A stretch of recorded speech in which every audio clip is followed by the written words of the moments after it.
There's always a comforting feeling when you head into Week 17 knowing that you're playoff bound. That was the case for the Chiefs after 9 victories in a row. Just because they were playoff bound didn't mean their work was over. The AFC West crown was still up for grabs. 10 wins in a row would be a franchise record, and you knew the last thing they wanted was for the Raiders to end their season with a win at Arrowhead Stadium. Chiefs 9 wins in a row. This franchise has never won 10 in a row. They can do that today if they beat Oakland. We dominate as one unit, one family, one team, man. Fam on 2, 1, 2, bam! And so here we go. Chiefs in the playoffs trying to get a home game and win the division today with a little help. Chiefs are in an I formation set. Play action fake by Alex Smith. Comes into the flat near side. Pass is caught by the sausage. Sherman on a fire pass. 3rd down and 8. Smith has time, near side, he's got the tight end Kelsey, looking for that first, surges forward and he's got it. No score, in the pocket on 1st down. Quick out left side to Macklin. Plenty of room and out of bounds at the Oakland 25. Jeremy Macklin has been extraordinary. He's fit in a big way and really added some juice to this Kansas City offense. Smith on the fake, there's Macklin. Touchdown, Kansas City. And Macklin finds the sweet nectar of the end zone. Once again, his 8th touchdown this season.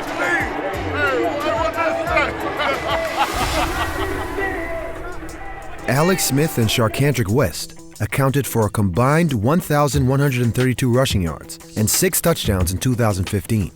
And the threat of their running ability paid off here. Smith faked a zone read to West, causing Raiders inside linebackers Malcolm Smith and Ben Heaney to charge forward, creating a gaping hole in the Raiders' zone. Smith's target was Macklin, running a post out of the slot. While it's common in the NFL for teams to line up their top receiver to the outside of the formation, Macklin's alignment in the slot allowed him to target a weaker part of the defense. Instead of the Raiders' number 1 corner standing across from him, he faced outside linebacker Khalil Mack, whom he easily cleared before making his break and catching the ball in stride for 6 points. 8 plays, 80 yards, Macklin's 8th touchdown of the year. And that was almost too easy. The Chiefs finished the 2015 season ranked 8th in the NFL in rushing defense, holding their opponents to an average of just 98 yards per game. That trend continued throughout the Raiders' first drive, as they rushed for just 2.3 yards per carry. But where the Chiefs' defense really made its mark in 2015 was in their opponent's backfield. Carr in the pocket, trying to redirect his receivers. Now being chased by Parker, who hits him from behind. Ron Parker came on the corner blitz, and he's done that a lot this year as Parker. Since coming to the Chiefs in 2013, Ron Parker has proven over and over to be a reliable and versatile option in the defensive backfield. He contributed on special teams from day one and has started at seemingly every position in the Chiefs secondary. But the area in which he's proved to be most proficient has been rushing the passer. In his first game at Arrowhead, he sealed the Chiefs' victory by sacking and stripping Tony Romo. And he's consistently been a thorn in the sides of NFL quarterbacks ever since. Parker's sack here gave him 7 in his career, an impressive statistic for any defensive back, and good enough for the most all-time for a DB in Chiefs history. That's a great feeling, man. Coming into the game, I knew I was close, but I was playing with Bob earlier in the week, telling him I'm like 1 sack away from getting the record, so I tell him he need to dial up some blitzes for me so he can get it. We kind of laughed around the joke, but we got the job done today, and I got that 1 sack. While the Raiders were stalling in their own backfield, the Chiefs' offense was getting into high gear. Single high safety for Oakland. That's Woodson. Alex Smith scrambling to his right. He will run it. 20-yard line, 25, headed towards Andy Reid in friendly territory, and he's got a 1st down. Fake the run, gonna throw it again. How in the world was that complete? Albert Wilson wrestling it away, but he's got the catch. I formation set. Where? Hole left side, 35-yard line, breaks a tackle and drags a Raider to the 49-yard line. Chiefs have converted both 3rd downs today. Smith trying to do again. This is going to be close, but I think a little short. Now it's 4th and 2, and I think the Chiefs might go for it here. They're going to get a measurement, but he sent his offense right out there. Andy Reid coaching aggressive today. And so a 4th and 1. West the tailback. Change up and go pistol. Smith going to run for the first. That's tough to defend with his speed, and he picked it up. Back to the Utah Ute playbook. They ran a speed option away from the trips formation, gain of 6 and a Chiefs first down. Here, the Chiefs started their pre-snap progression with Alex Smith under center and in an I formation, with Travis Kelce and Demetrius Harris lined up double tight on the left side of the formation. As Smith called for motion and transitioned into the pistol, Kelce, Harris, and Sherman broke out into a bunch formation split out wide. The move from the power I to the spread allowed the Chiefs to make better use of Smith's speed. As the option developed, Smith read the linebacker, Khalil Mack, who over-pursued toward West, allowing time for Smith to find a lane and pick up the first down. You know, you got Kels over here, so you know the tension goes to Kels, so then you got J-Mac on the other side, so they have to balance it out, and we got him with that. Alex, you know, do what Alex do, and had a big heart and ran for the first down. Play action fake. He'll throw him to the nearest boundary for Conley. Makes a leaping catch at the 21-yard line of Oakland. A gain of 16 yards. So 1st and 10 from the 21. That's Macklin in motion. He gets it on a jet sweep, looking for blocks. Good move. Macklin inside the 5. This offense has really been fun to watch. The West Coast mixed with some trickle-up stuff from the college level. The Chiefs used the jet sweep action to get Jeremy Macklin in space for the big 18-yard run. Tracking him across the formation was Raiders corner T.J. Carey. But in releasing 2 tight ends to block for Macklin, the design of the play gave the Chiefs numbers downfield and plenty of room to run. On the very next play, the Chiefs used the jet sweep once again. West is playing fullback in front of Ware in an offset position. Trap play, left side, Spencer Ware, touchdown! Kansas City, his 6th touchdown this season. And the Chiefs have 2 touchdowns on their first 2 drives of the game. This time, the Chiefs brought Albert Wilson across the formation before the snap. Whether by design or due to confusion, 2 different Raiders players reacted to Wilson's pre-snap movement. This left a gaping hole in the middle of the defense, and the handoff counter to Spencer Ware hit them where it hurt the most. 2 possessions, 2 touchdowns, Kansas City. So the Chiefs jump out to this 14-0 lead, and you're really seeing success on both sides of the ball at the beginning of this game for this team. You are, and Pete, the offense came firing right out of the gate, and that's exactly what you wanted to see from them. First offensive drive, 8 plays, 80 yards, culminated with that 25-yard strike from Alex Smith to Jeremy Macklin. That offensive drive, that's exactly what you wanted to see. They had 5 plays that went for at least 10 yards, 4 passes, completed to 3 different guys. That's what you want to see from the passing game. And then on the second drive, they backed it up again, and that was a little bit more with the running game and Spencer Ware, but that second drive, 12 plays, 87 yards, finished with that 3-yard touchdown run that we saw from Spencer Ware. But you look at a close game, and we ultimately saw a pretty close game late. You look back at what were the differences. Well, early in the game, this quick start ended up being a big difference in this game. Coming up on Chiefs Replay. It's a 15-yard snap here. A little bit shy of that to get this put away. It's blocked! It is blocked for a safety for Kansas City!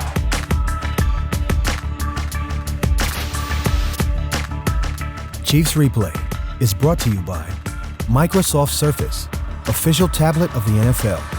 Prime Sport. Get your tickets to the Chiefs tailgate party, presented by Bud Light, at primesport.com/Chiefs. Overland Park Auto Group, home of the Red Friday Rally. And by the University of Kansas Hospital, the official healthcare provider of the Chiefs and the athlete in you.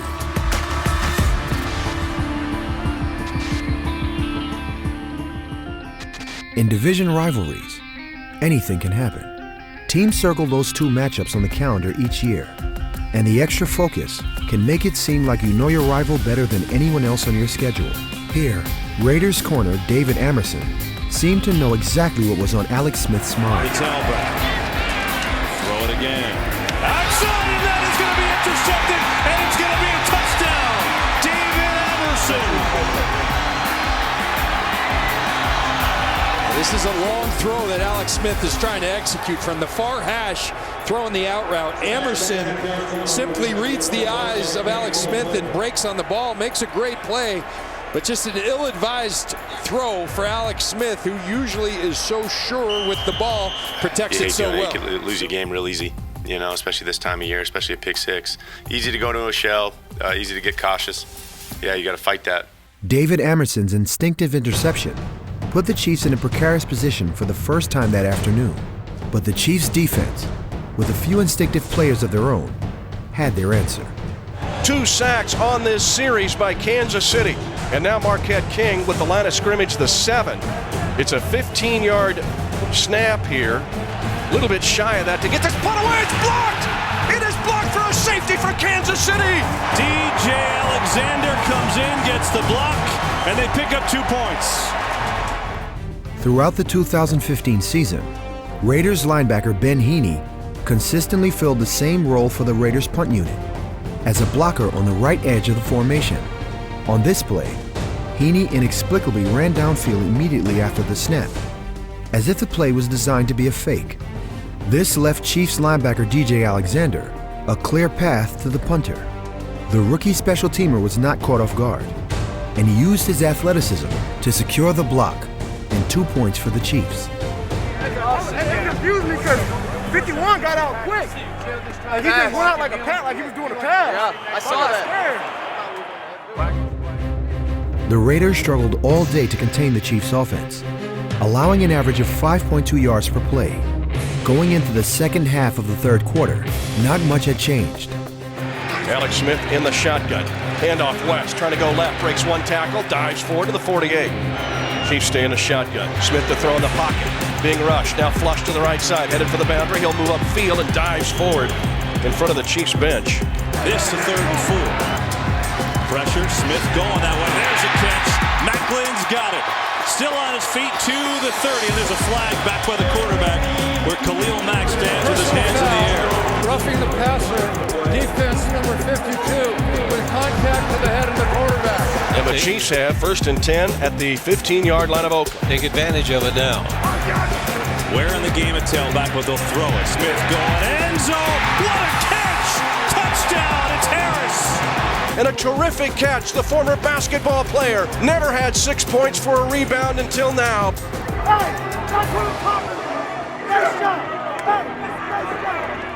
Before his career with the Chiefs, Demetrius Harris was a college basketball standout at the University of Wisconsin-Milwaukee. His above-the-rim ability and 6-foot 10-inch wingspan were a part of what made his first NFL touchdown possible. The Chiefs lined up with Travis Kelce and Jeremy Maclin to the right side of the formation, and Albert Wilson and Demetrius Harris mirroring the formation on the opposite side. While Maclin, Kelce, and Wilson were all covered by defensive backs, Harris was left one-on-one against Malcolm Smith, the Raiders' inside linebacker. As the play began, Smith looked to the right side of the field for Maclin. This caused veteran safety Charles Woodson to move a few yards towards Macklin's route, putting him a step behind, being able to help over the top in the middle of the field. Harris quickly gained a step on his defender, and Alex Smith threw a dart high over Harris's left shoulder, where only he had a chance at the ball. The former basketball player outleaped the former Super Bowl MVP Smith for 6 points, and one of the more spectacular catches of the season. Felt like, those guys were overplaying, Jeremy and Kelce, and we had those two lined up on the same side there, and felt like Woodson, kind of overplaying it, and felt really good about that matchup, and he made a heck of a play. I mean, it's a really, really good catch. Coming up on Chiefs Replay. Carr in trouble. Down he goes. It's loose.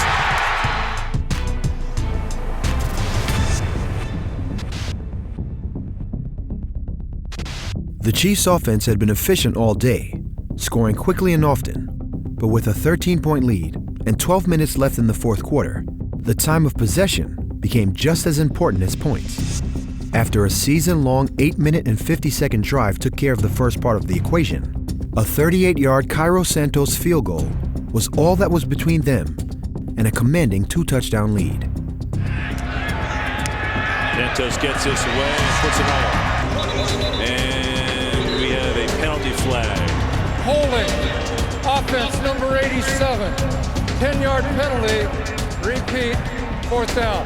Now it's a 49-yard attempt by Santos. And now it's an aborted snap. It's going to be a fake. They throw it to the near side to Sherman. So the Chiefs try a fake field goal here, evidently. As Andy Reid looks at Dave Tobe and go, is that the call? We're just going to pooch it. And the center didn't get the call. So direction of the holder. It looked ridiculous, to say the least. In over half of the Raiders' wins, the go-ahead score came in the fourth quarter or later. The Chiefs' failure to extend their lead to 2 touchdowns left the door open for one of the most dangerous fourth-quarter teams in football. 4-man rush. Carr in trouble, gonna run. Why not? He's been sacked 5 times. Needing scores and needing them quickly. Carr, pressure. Hit as he throws, going deep. Crabtree, got it! Touchdown! I mean, Crabtree, I think, literally threw Peters to the ground. No call, but it's 6 for Oakland. Peters was clamoring for offensive pass interference against Michael Crabtree. But they're going to say that Peters lost his footing and Crabtree gets the touchdown. The Chiefs would only need a first down on the ensuing possession to put the game away. But the drive stalled. A quick 3 and out left precious time on the clock and another chance for the Raiders. Got to go 89 yards for the win in a minute 34. 4-man rush. Carr been sacked 5 times. Looking for some help. Fires a dart, then it's complete to Murray. He does not go out of bounds zone. 23-17 Chiefs.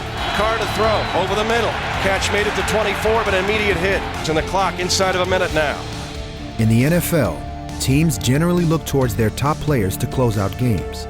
But by week 17, the Chiefs' top players were in short supply. So as was the case all season long, in the biggest moment of the game, the Chiefs would just be looking for the next man up. Carr in trouble. Down he goes. It's loose. Frank Zombo, the guy with the forced fumble. 10 seconds, 9 seconds, 8 seconds. Chiefs 23, Raiders 17. Can Carr get a playoff? 4 seconds, 3 seconds, 2 seconds, 1 second. No, the game's over. They don't get the snap off in time. The Oakland Raiders lose to the Kansas City Chiefs.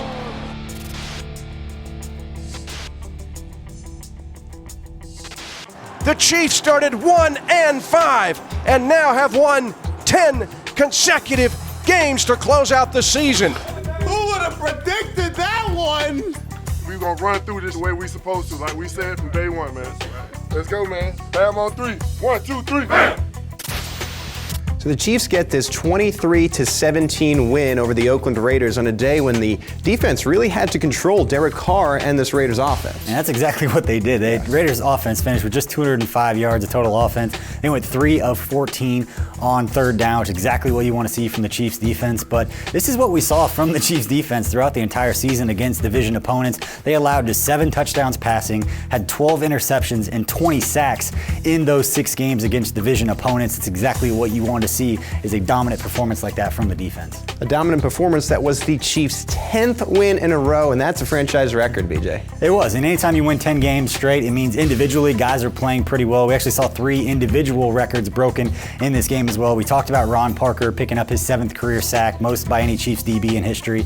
You look at Jeremy Maclin, the receiver, his debut season in Kansas City, he picked up his 87th reception in this game, and that was a franchise record for a receiver in a single season. And then Marcus Peters, so many records, so many plays that he made, but early in the second half had a pass defense on a pass attempted for Michael Crabtree, gave him his 26th of the season, led all defensive backs in the NFL, one of the reasons that he was the NFL's Defensive Rookie of the Year. Spectacular play by him. What more can you say about 10 straight wins? 10 straight wins would make the Chiefs the hottest team entering the NFL playoffs. They would play down in Houston for Wild Card Weekend. You can catch that next time on Chiefs Replay. Chiefs Replay is brought to you by Microsoft Surface, official tablet of the NFL. Prime Sport. Get your tickets to the Chiefs tailgate party, presented by Bud Light, at primesport.com/Chiefs. Overland Park Auto Group, home of the Red Friday Rally. And by the University of Kansas Hospital, the official healthcare provider of the Chiefs and the athlete in you.